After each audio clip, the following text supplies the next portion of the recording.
Welcome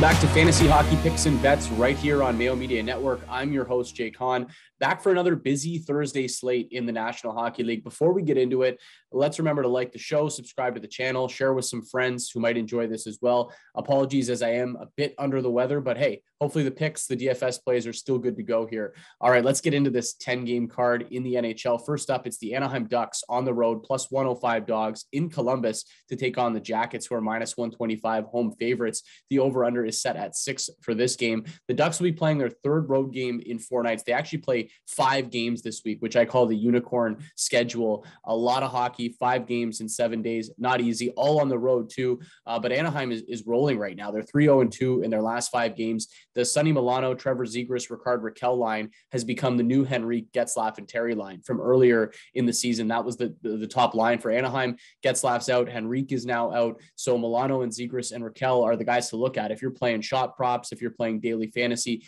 these are the guys that are really getting the minutes and driving the offense for Anaheim right now. And really exciting to watch. I think we all saw what they did on Tuesday night, that ridiculous goal from behind the net, Trevor Zegras to Sonny Milano. So these kids are fun to watch. And I really like that line, the way that they're going for Anaheim right now.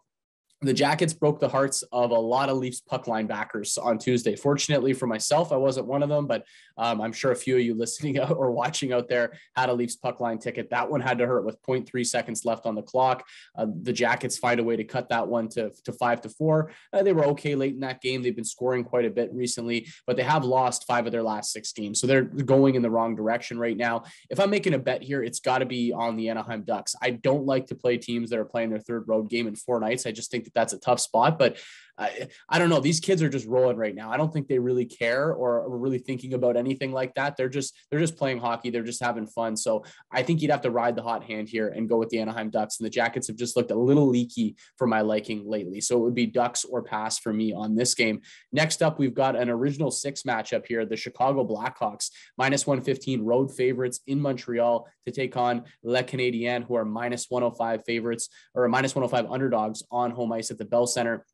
The over-under is 5.5 for this game. The Blackhawks have been improving from their horrible start to the season, but they're still playing win one, lose one, pretty inconsistent. Again, it's better than what they were doing earlier, but it's still not great. They haven't had a regulation win in 7 games. So that tells you that the Blackhawks just aren't going out and dominating anybody right now. They lost 6-2 to the Rangers on Tuesday. The score looked worse than what that game indicated. It was close for the most part, but the Rangers patted it on late in that one. The Habs, on the other hand, they just continue to lose. They've lost 4 in a row. They've actually played decent in their last couple of games. There was a 4-3 overtime loss to Nashville over the weekend, and they were up 2-1 late on Tampa on Tuesday, and they found a way to lose that somehow in regulation. 3-2, a goal goes off of Corey Perry's knee, and then they give up the Andre Palat goal late, and the Habs end up losing that game. So I won't be betting the Habs very much on the show or at all this year until they really show me something. But I think I can make an exception for this. You're getting a slight dog price with the Montreal Canadiens. It's certainly a plug your nose play, but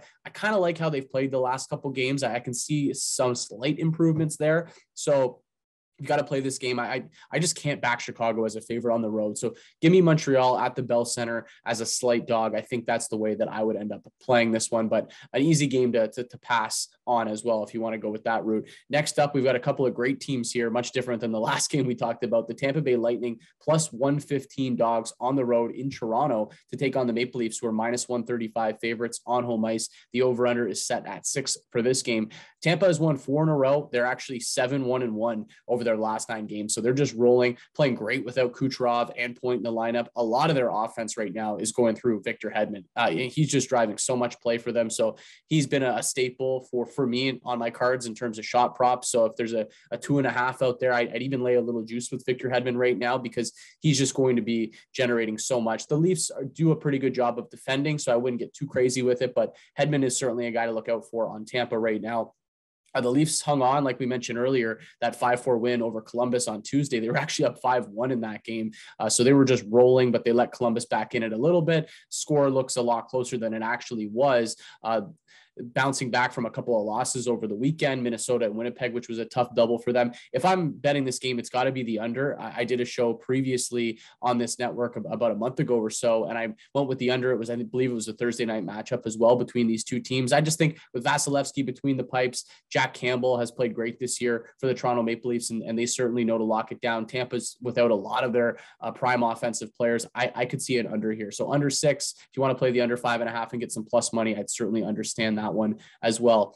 Next up, the New York Islanders. They finally got a win. Let's see if they can do it at UBS Arena, finally get their first home win. They host the Nashville Predators on Thursday, minus 125 favorites on home ice. The Preds are plus 105 dogs. The over-under is a flat 5. You got to pay a little juice for the over on that one, but a low total in this game, which would be expected. The Preds have won 3 of their last 4 games. They've actually been sneaky playing some great hockey this year, or at least some decent hockey. Coming off a 5-2 win in Detroit on Tuesday, they were missing UC Saros, their starting goaltender, Ekholm, due to non-COVID illnesses. So if you're betting this game, if you're playing it in DraftKings or anything like that, keep an eye on the availability of those players. In particular, UC Saros, very important to know if he's in there. Big save, Dave Riddick got the start on Tuesday and actually won, but Detroit did not test him at all. Nashville just completely shut them down. So I don't really trust Riddick at this point. So I'd like to see Saros in there if I am taking the Preds here. The Isles finally snapped that 11-game losing streak on Tuesday, 5-3 win in Ottawa. They weren't convincing. I thought they looked really bad in the first period. It wasn't a great performance from Philip Gustafson in net for Ottawa, but it felt like the Isles' confidence grew a little bit once some things started to bounce their way. They will still be looking for their first win here at UBS Arena, so maybe they can get it on Thursday night. I'm not going to play this game. I don't have a strong lean just because I don't know the health of UC Saros right now, but I would lean towards the Nashville Predators at plus money. They've proven a lot to me this year that they're a solid team. Duchesne, Johansson, these guys are going right now. They've got Forsberg in the lineup. Even Tolvanen starting to get going a little bit right now for the Preds. So lean to the Preds if Saros plays, but that's something I'll be keeping my eye on Thursday is which goaltender is going to start for the Nashville Predators. Next up, another game where you really need to monitor the injuries and what's going on. The Detroit Red Wings are plus 150 dogs on the road in St. Louis to take on the Blues, who are minus 175 favorites on home ice. The over-under is set at 6 for this game. The Wings had their 5-game win streak snapped on Tuesday. We just mentioned Nashville beat them in that game, and it was kind of a no-show for Detroit. I give credit to Nashville for sure. They can lock it down defensively, but it was a sleepy game for the Red Wings. This is a first half of a really tough back-to-back. They're in Colorado on Friday, so they go St. Louis Thursday, in Colorado Friday. That's a really difficult back-to-back for the Wings. The Blues, on the other hand, had a really impressive 4-3 win over Florida on Tuesday with only 10 forwards and their backup goalie, who actually ended up getting hurt in the third period and didn't finish the game. So they could be without Perron, Neal, Bozak, Falk, Wallman, Costin, Thomas, and Jordan Binnington in this game. So I don't know what the Blues lineup is going to look like, but they did win and they beat a good Florida Panthers team a couple nights ago with this lineup. So feasible that they could certainly keep it rolling here with the guys that they've got. And they do still have some great players in that lineup, despite the laundry list of players that won't be in the lineup.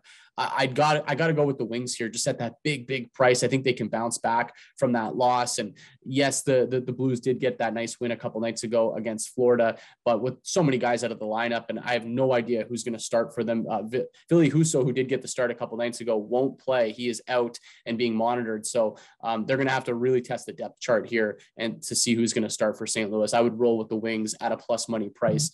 Next game, this is a great one. Two teams that have been really solid this year, especially defensively.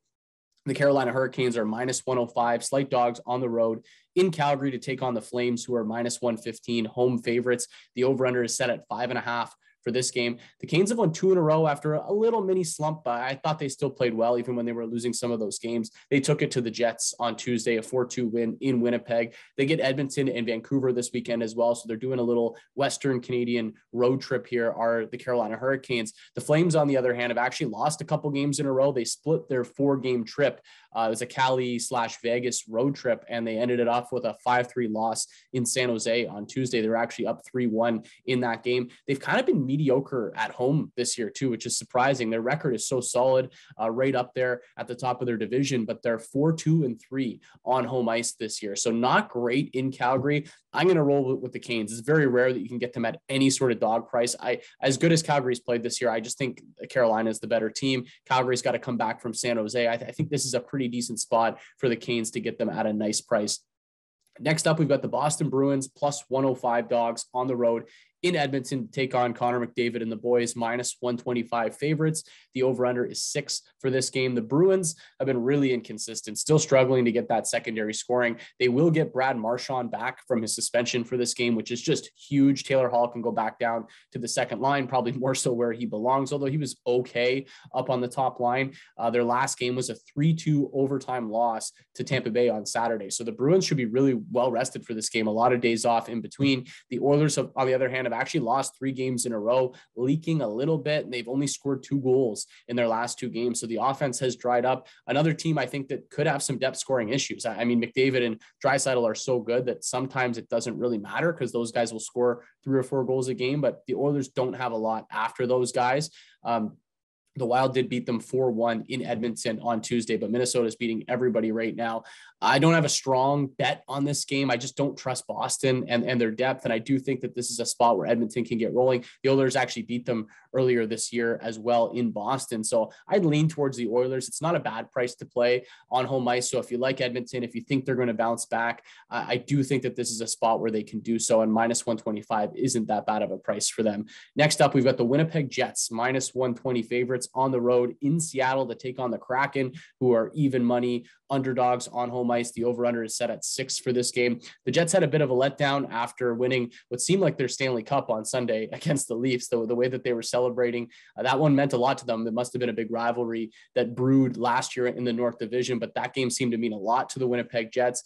And then they lose to a really good Canes team, 4-2 at home. But I love this Jets team. I've said that many times this year. I actually do have a Jets Cup future as well, but the way that Central Division is taking shape right now, it is going to be a battle for playoff spots this year. So the Jets can't afford to drop points, especially in Seattle against a much weaker Kraken team. The Kraken are coming off getting embarrassed on home ice, 6-1 by the Pens on Monday. Grubauer was pulled early in that game. I usually like to back teams that are coming off one of those losses, but I just don't think Seattle is very good. They'll try to maybe make this game a little bit boring, but the Jets have so many more weapons than Seattle does, and they're only minus 120. I would look to the Jets here on the money line, maybe even the puck line, to get a big win in Seattle against an inferior opponent. You could maybe give a look to the under 6 as Seattle will try to lock it down. Maybe Grubauer bounces back, but I much prefer the Jets in this game.